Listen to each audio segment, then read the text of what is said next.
छोटे छोटे उपाय जिससे जीवन बदल जाए और जीवन आनंदमय हो जाए।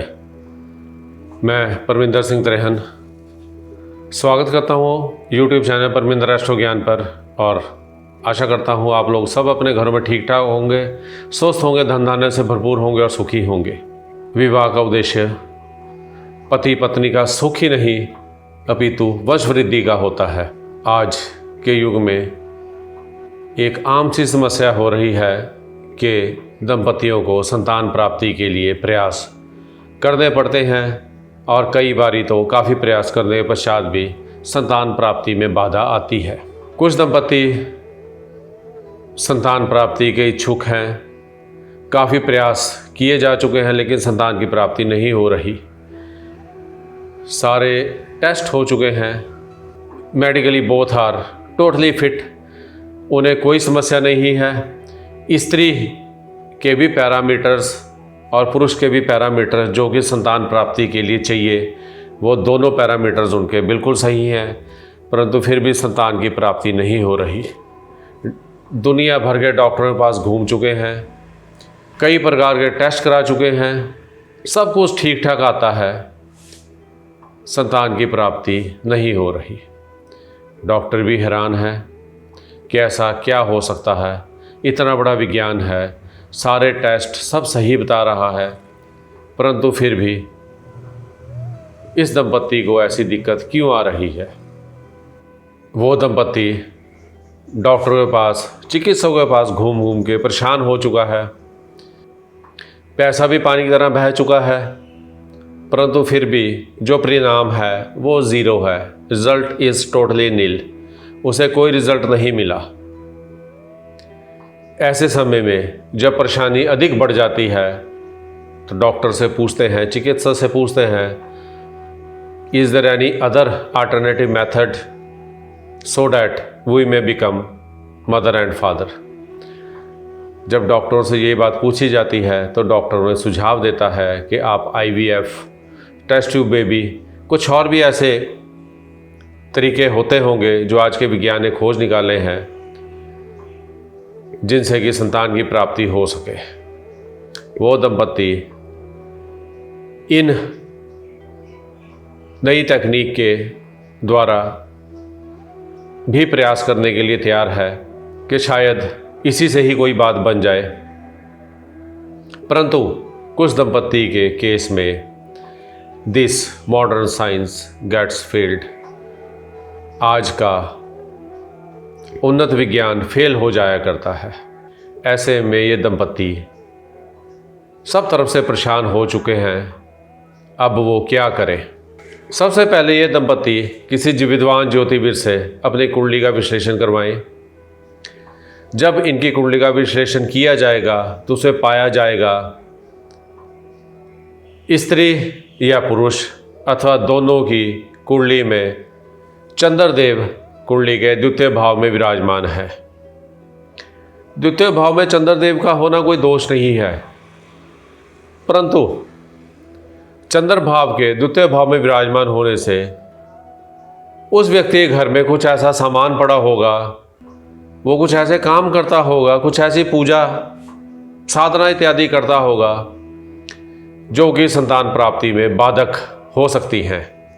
ऐसे में वो व्यक्ति क्या करे।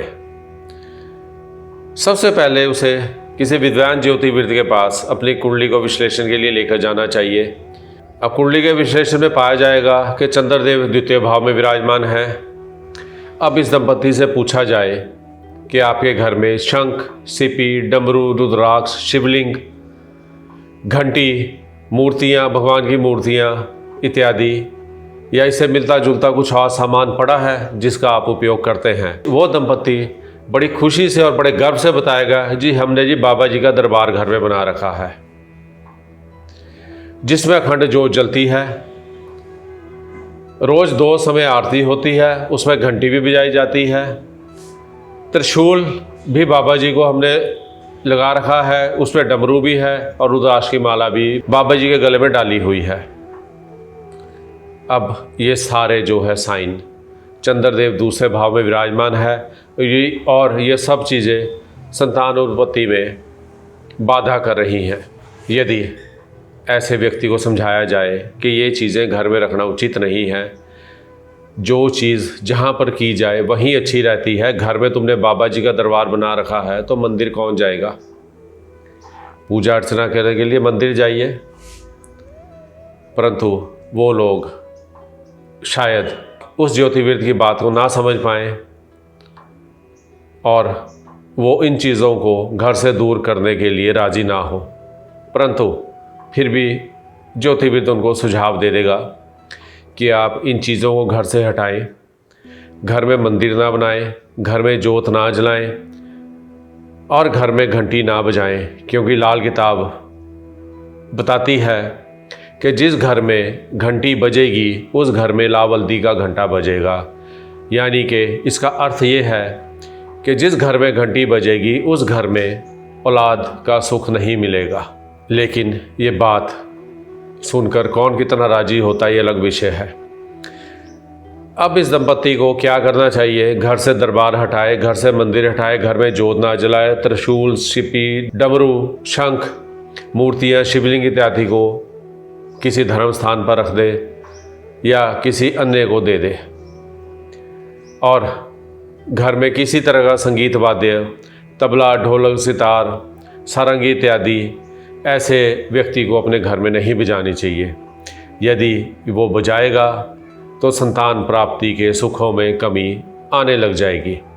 आज एक और बहुत बड़ी समस्या या कह लो एक नया रिवाज कह लो, एक नया प्रचलन चल चुका है। लड़के वाले विवाह के समय लड़की के माता पिता को कहते हैं कि हमारे घर में सब कुछ है, हमें कुछ नहीं चाहिए, यदि आप कुछ देना चाहते हो तो हमें नकदी के रूप में, कैश के रूप में आप जो भी चाहते हो हमें दे दीजिए। अब कुछ चीज़ें रिवाज की, रीति रिवाज की हुआ करती थी जो कि देनी आवश्यक हैं। जैसे सबसे पहले ज़रूरी चीज़ है बिस्तरा, जो कि नव दंपत्ति को नया बिस्तरा, बेड, पलंग इत्यादि दिए जाते हैं। परंतु कुछ लोगों के घर में जगह की कमी होने के कारण वो इस चीज़ से मना कर देते हैं कि हम क्या करेंगे। परंतु विवाह से पहले मैं एक परामर्श देना चाहूँगा कि विवाह से पहले कुंडली, स्त्री पुरुष दोनों ही कुंडली किसी विद्वान ज्योतिर्विद को जरूर दिखाएं। यदि ऐसा कोई दोष है तो विवाह के समय जो रीति रिवाज पूरे किए जाने हैं वो पूरे किए जाएं, जिसमें पलंग, बेड एक मुख्य वस्तु है जो कि देनी चाहिए।